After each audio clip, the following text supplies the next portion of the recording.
Was Swordburst2's Easter event good? And what's the current state of the game? These are the two main questions that I'm going to be answering throughout this video. There is going to be a giveaway in this video, so if you want to see that, just stay tuned. It's going to be towards the middle. Another thing that I want to announce is a tournament. I know I mentioned it in my last video. If you guys want to see more, then join my Discord in the description where I'll be posting more about it. If you guys enjoy this video, please hit that like button and subscribe. Alright, let's get on with the video.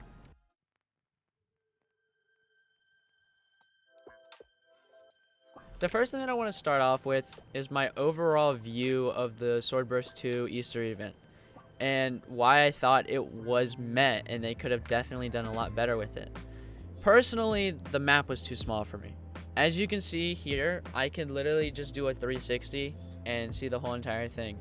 It's also stated in this wiki article that it's smaller than the arena map, which is super believable because the arena map actually is somewhat fun to just go and do things around, and this map just wasn't. It's not that fun of a map to play on. The only thing that I could give to the map was the color, you know, the eggs and everything. I like my neon, what can I say? But other than that, it just sucked. Playability was really bad as well. As you can see right here, a whole bunch of people are just AFK farming, and you would just see this in server after server after server. Now don't get me wrong, these past two events have been really nice fillers for that Floor 11 update that everybody's waiting for. But honestly, I feel like that's one of the things wrong with the Swordburst 2 developers. They would rather work on some other event that they can just profit off of first than actually get out that important Floor 11 dungeon that would keep players here consistently. So overall, the timing of these is nice and it gives us something to do, but it's just not fun after a few days. The content that they provided in this Easter event was insane, as they introduced the Prism Wrath, the Flower Dagger, the Leaf Blade, and literally so many capes and all these accessories, and like, oh my god, it just blew my mind. In all honesty, that has to be the best thing to come from this update, and it's the only thing that I actually like about the update. So it just, overall, it just takes the cake. The accessories and the capes were a really nice addition in my opinion due to their tradability. Yes, they're not as good as, say, the Festive Cape and the Festive Scarf combo, especially after the new Festive Scarf update, but overall, for those people who don't actually have the ability to get those, like me, or like any other experienced trader, it's just like perfect. These are amazing items to get into trading, but the sad thing is the AFK farming kind of brings down their value a lot. Basically what I'm saying is, if you were the only person in this event to ever get that cape, you could price it at whatever value you wanted. But since everybody in the game, well, most people that were at the mimics and farming them have them, the price is just going to keep going down because you're going to say, hey, I'm going to price it for this much. Somebody lowers that price so that people buy theirs, and then you do the same, and it just continues like that. And overall, the community is going to have to come together on one set price. Sorry for the long rant about that. Let's get on to the important aspects of how the content was actually good.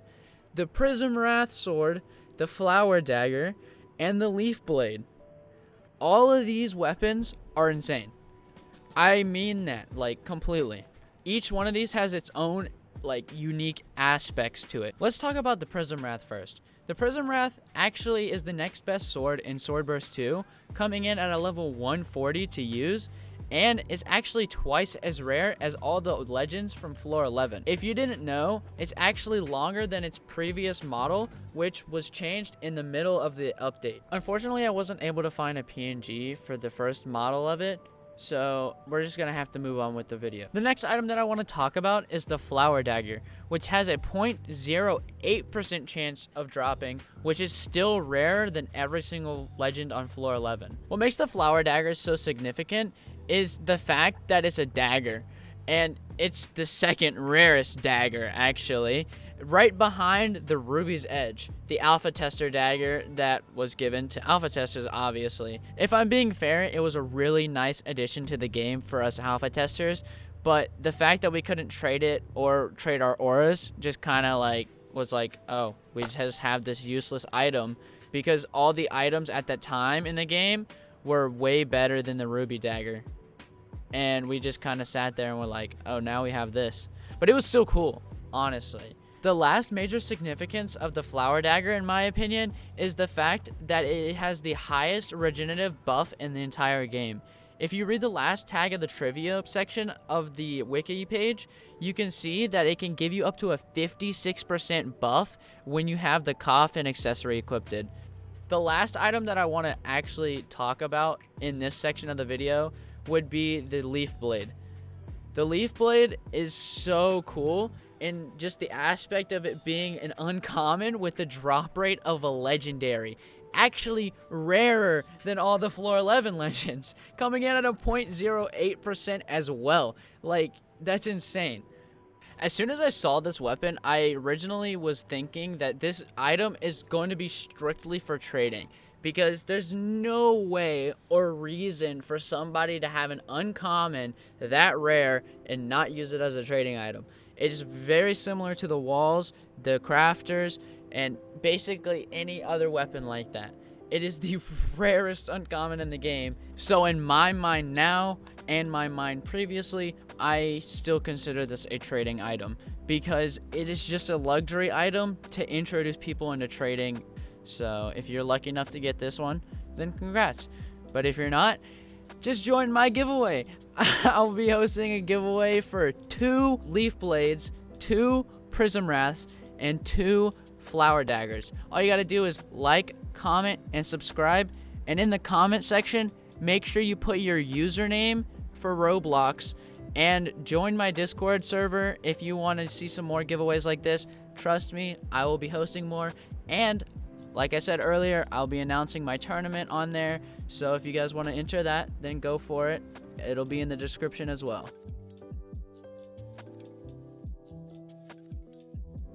Swordburst2's current state is very fluctuative, as some days it could have upwards of 2,000 players, and some other days it have 3,000, and then another day it have 700. I've been watching the game for the past 2 weeks after, I got over the sickness. If you guys are in my Discord, you would know that. Hey. But basically, all I've seen is the game decrease in popularity over time and then shoot back up, and then decrease and then shoot back up. And I feel like this is due to the devs not wanting to make a solid update.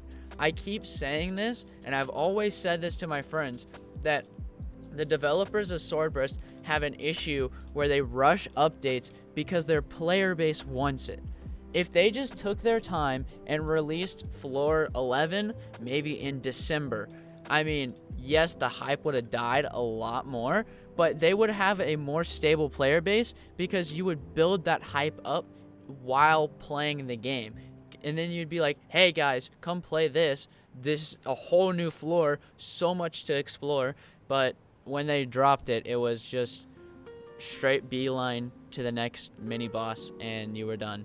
I will admit, I did like the mini boss area, and I do like how hard the mini bosses are there. It's just the hacking issue came in and kind of ruined everything. This leads me to my next point of interest about the whole entire trading system and how it's changed over time. So we went from Max Legends and LCS to, when the hackers came in and then left, we reverted to old Max Legends. And then we went back to Max Legends, and LCS is still considered a currency on the wiki trading guide chart. But if you look at the wiki market, which I don't recommend you use because there are a lot more trusted and valuable resources out on Discord, like whether it just be a singular person or a server, I would rather you guys not get scammed out of your money just because somebody changed the price for about 2 seconds when you check the wiki price while trading. And that's the problem. You can change it at any time on the wiki, but you can't change it at any time on a Discord server. and they take in user feedback and adjust their listing based off of the majority of people. Now, time for the end segment of the video where I give you guys a rundown of the whole entire video and just a quick sum up of my opinion and how I think everything is doing. So my thoughts on the Swordburst 2 Easter event are, it was okay. It wasn't good. It definitely wasn't bad. I say that with a question mark because, like, at the same time, I've made it seem like a very bad thing. But if you played it yourself, you would know that it wasn't super bad. But at the same time, you couldn't say it was amazing. And then the current state of the game is very fluctuative, as I was saying earlier. And the market for the whole entire game could corrupt at any second just from a few dupe glitches. And then on top of that, the developers themselves, like I was mentioning earlier, don't seem too interested because they push out these really rushed updates. And as you can see from the player count in the game currently, it is at an all-time low. It is insanely low for a game of this caliber. I know I was very rough on the developers in this last minute or two of the video, but it's just the whole truth, and I don't want to sugarcoat it. So I thank you guys for watching. If you liked it, please like, comment, and subscribe, and hit that post notification bell. If you guys don't agree with some of the things I've said, please hit me up in the comments, or just join my Discord server and we can start a little discussion in there. All right, I'll catch you guys in the next one. Peace.